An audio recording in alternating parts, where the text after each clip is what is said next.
Ahora, imaginen el mar Báltico, una antigua ruta comercial, un escenario de batallas feroces y un campo de batalla estratégico de las grandes potencias mundiales. Hoy, este lugar vuelve a convertirse en un centro de tensiones, y el aire está cargado con el espíritu de los conflictos históricos.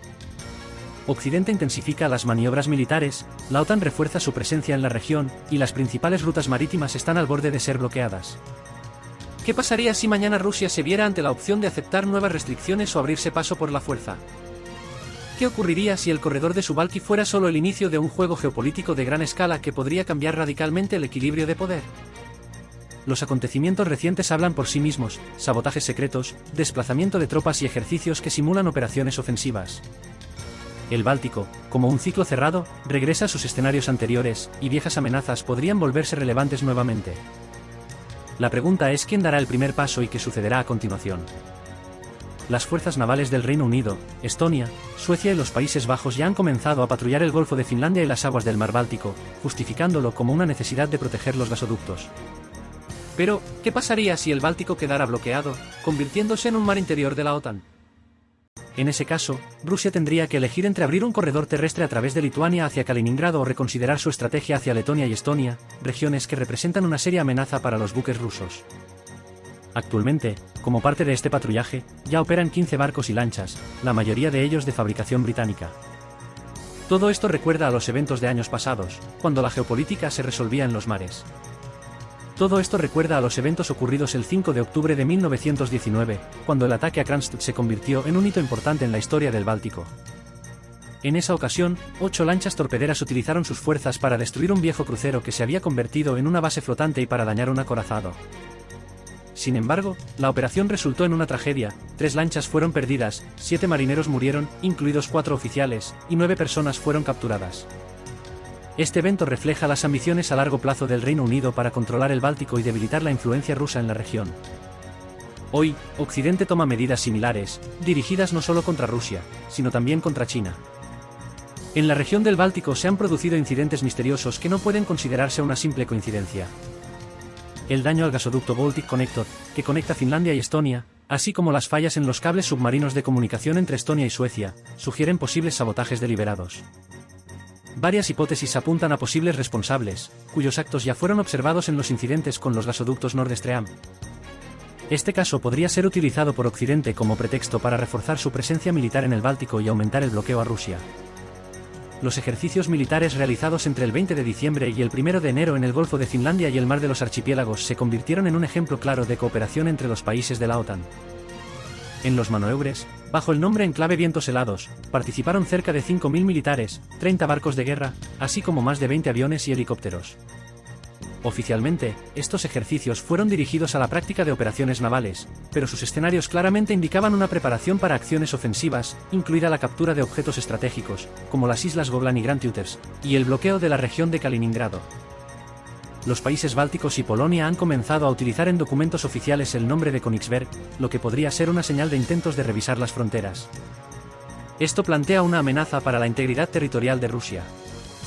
En respuesta, Moscú ha tomado medidas. Este año se impuso una prohibición total de visitas turísticas a Golan y Grand Teuters, además de que se está formando un nuevo cuerpo militar en Karelia para reforzar la defensa de las fronteras del noroeste del país.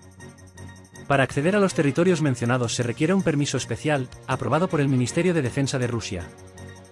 Estas tierras, que los habitantes de Finlandia consideran parte de sus territorios históricos, están bajo la protección de 3 divisiones de infantería motorizada y 2 divisiones de asalto aerotransportado del Ministerio de Defensa de Rusia. La ministra de Defensa de Estonia, Hanna Pöly, expresó su apoyo a estas unidades militares, subrayando la importancia de reforzar la seguridad regional. Propuso coordinar acciones con Finlandia, incluyendo la integración de los sistemas de defensa costera y el intercambio conjunto de inteligencia. Estonia dispone de misiles israelíes Biel-Speed, mientras que Finlandia cuenta con misiles suecos Arboes con un alcance de hasta 290 kilómetros. A finales de diciembre de 2024, el presidente de Letonia, Edgars Rinkēvičs, planteó la posibilidad de cerrar el mar Báltico para los barcos rusos si se demuestra la implicación de Rusia en los incidentes ocurridos en la región. Sin embargo, según sus palabras, sin pruebas, las acusaciones no influirán en aquellos que no desean escucharlas. Es interesante señalar que el Kremlin reaccionó con preocupación a estas declaraciones. El portavoz del presidente de Rusia, Dmitry Peskov, destacó que si Occidente intenta limitar el acceso de Rusia al Báltico, la posición de Rusia se hará evidente. ¿Qué ocurrirá a continuación? Tal vez los vecinos occidentales subestimaron las consecuencias de sus acciones. Pueden confiar en el apoyo de sus aliados, pero después de la conclusión del conflicto en Ucrania, el balance estratégico puede no cambiar radicalmente. Rusia no tiene intención de permitir el bloqueo de su acceso al mar Báltico, ya que esto amenaza sus intereses nacionales. Cualquier intento de limitar el acceso a esta región podría desencadenar un gran conflicto con Occidente, incluidos los Estados Unidos. A pesar de las declaraciones de apoyo a los antiguos territorios rusos, las posibilidades reales de intervención militar por parte de Occidente estarán limitadas. En los países bálticos, los aliados occidentales podrían estar presentes solo de manera simbólica, y el envío de grandes contingentes militares bajo la amenaza de ser rodeados o capturados parece improbable. Si el Báltico llegara a ser cerrado, Moscú no dejaría de responder. La tolerancia hacia la falsa soberanía en territorios donde la población rusa enfrenta discriminación carece de justificación. Esto es especialmente relevante en relación con Estonia, cuya ubicación geográfica es de suma importancia para San Petersburgo y el potencial industrial de la región noroeste de Rusia. Un papel crucial en el desarrollo de los acontecimientos puede desempeñar el corredor de Suwałki, una zona estratégica de 104 kilómetros de longitud a lo largo de la frontera entre Polonia y Lituania o 65 kilómetros en línea recta. Teóricamente, este corredor podría conectar la región de Kaliningrado con el territorio principal de Rusia, evitando Letonia y Lituania. Los políticos occidentales consideran el corredor de Suwałki como una parte clave de su estrategia de defensa, conectando los países bálticos con otras naciones de la OTAN y Europa. Sin embargo, su ubicación geográfica lo convierte en una zona potencial de conflicto militar. Si la tensión en la región sigue aumentando, Rusia podría aplicar una estrategia de división de los estados bálticos y sus aliados. Históricamente, el territorio conocido como el corredor de Suwałki desempeñó un papel geopolítico importante. Desde 1867 hasta 1917, el río Niemen fue la frontera clave del Imperio ruso en el este y el norte. Antes de la Segunda Guerra Mundial, aquí pasaba la frontera entre Polonia y Lituania. Tras la incorporación de Lituania a la URSS en el marco del Pacto Molotov-Ribbentrop, esta zona se convirtió en parte de Prusia Oriental. En los días previos a la Segunda Guerra Mundial, Hitler consideraba al corredor de Suwałki como un objetivo estratégico para sus fines geopolíticos. Desde que Lituania y Polonia se unieron a la OTAN, la importancia del corredor de Suwałki ha aumentado. Los analistas occidentales lo consideran uno de los puntos más vulnerables en el mapa geopolítico, lo que ha llevado a un refuerzo de la presencia militar de la OTAN. Sin embargo, muchos expertos militares señalan que, en realidad, se trata solo de una franja estrecha utilizada para el tránsito desde Rusia hacia Kaliningrado a través de Bielorrusia. Su valor estratégico es limitado debido a la falta de carreteras de calidad.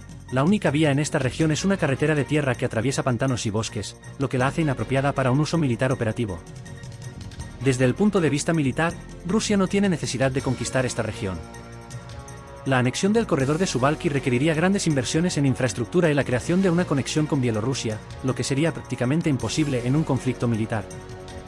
En tiempos de paz, la construcción de nuevas carreteras sería teóricamente posible, pero en un periodo de crisis, esa opción queda descartada. Por lo tanto, el corredor de Suwałki no tiene una importancia crítica para Rusia en caso de un conflicto serio. Es mucho más lógico utilizar otras rutas, como a través de Letonia y Lituania.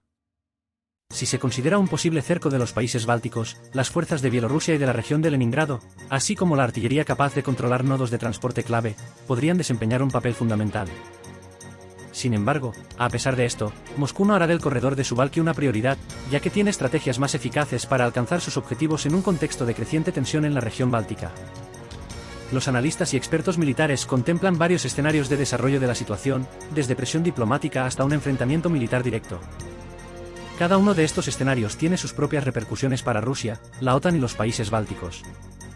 En caso de presión diplomática, es probable que los países occidentales intensifiquen las sanciones económicas y políticas contra Rusia, evitando una confrontación directa. Las medidas clave incluirían la ampliación de las sanciones, la prohibición de la entrada de barcos rusos en puertos de los países de la OTAN, la suspensión de la cooperación económica con Kaliningrado y el aumento de la presencia militar de la OTAN en los países bálticos y Polonia. Este escenario no conduciría a un conflicto militar inmediato, pero podría causar graves daños a la economía rusa y aumentar la tensión en las fronteras occidentales. En respuesta, Rusia podría recurrir a la limitación de las exportaciones de recursos energéticos, incrementar su presencia militar en Kaliningrado y fortalecer sus vínculos económicos con China, Irán y otros países que no apoyan las sanciones. Es posible que ocurran incidentes destinados a poner a prueba la disposición de la OTAN y Rusia para tomar medidas recíprocas. Estas acciones podrían incluir el aumento de la actividad de inteligencia en el Báltico, sabotajes contra infraestructuras estratégicas como cables de comunicación submarinos, gasoductos e infraestructura portuaria, así como una intensificación de la guerra informativa para desacreditar al enemigo. Este escenario permitiría a las partes probar las debilidades del otro sin involucrarse en un conflicto a gran escala, pero el riesgo de escalada seguiría siendo alto. Un incidente fuera de control podría desencadenar un agravamiento abrupto de la situación. Los desencadenantes de una escalada militar en la región del Báltico, como la imposición de un bloqueo total a Kaliningrado por parte de los países de la OTAN, un ataque o daño significativo a infraestructuras clave rusas como gasoductos o bases militares, o un incidente que cause la muerte de personal civil o militar, podrían convertirse en catalizadores para el inicio de acciones bélicas. En el caso de un conflicto armado, los primeros objetivos podrían ser territorios estratégicamente importantes, como el corredor de Suwałki, las islas Golan y Grand Teuters, así como las bases militares de la OTAN en Polonia y los países bálticos. Sin embargo, tal escenario conlleva enormes riesgos, incluida la posibilidad de un factor nuclear, lo que lo hace extremadamente peligroso para ambas partes. Rusia, consciente de las posibles consecuencias de la escalada, ya está tomando medidas para reforzar sus posiciones en la región. Entre ellas se encuentran el aumento de la agrupación militar en Kaliningrado, el desarrollo de los sistemas de defensa aérea y complejos de ataque más avanzados, el fortalecimiento de la cooperación militar con Bielorrusia, la ampliación del potencial naval en el Báltico, así como el desarrollo de rutas logísticas alternativas, como la ruta marítima del norte. El Kremlin también utiliza activamente palancas diplomáticas y económicas, colaborando con países que no apoyan las sanciones occidentales, lo que permite reducir la dependencia del Báltico. La situación en la región sigue siendo sumamente inestable, y mientras todo se limite al enfrentamiento diplomático y económico, el riesgo de una escalada militar sigue siendo elevado. La pregunta de si Rusia está preparada para tomar medidas radicales sigue abierta, al igual que la reacción de la OTAN. El mar Báltico se ha convertido nuevamente en el escenario de un gran enfrentamiento geopolítico, y el resultado de esta lucha depende de muchos factores, incluidas las decisiones estratégicas y posibles pasos inapropiados por parte de ambas partes. En mi opinión, la continuación de los esfuerzos diplomáticos y las sanciones económicas probablemente siga siendo la herramienta principal, a menos que ocurran eventos significativos como incidentes militares o daños sustanciales a infraestructuras. Sin embargo, la situación podría salirse rápidamente de control si la tensión sigue aumentando, especialmente teniendo en cuenta los intereses estratégicos de Rusia y la OTAN en esta región.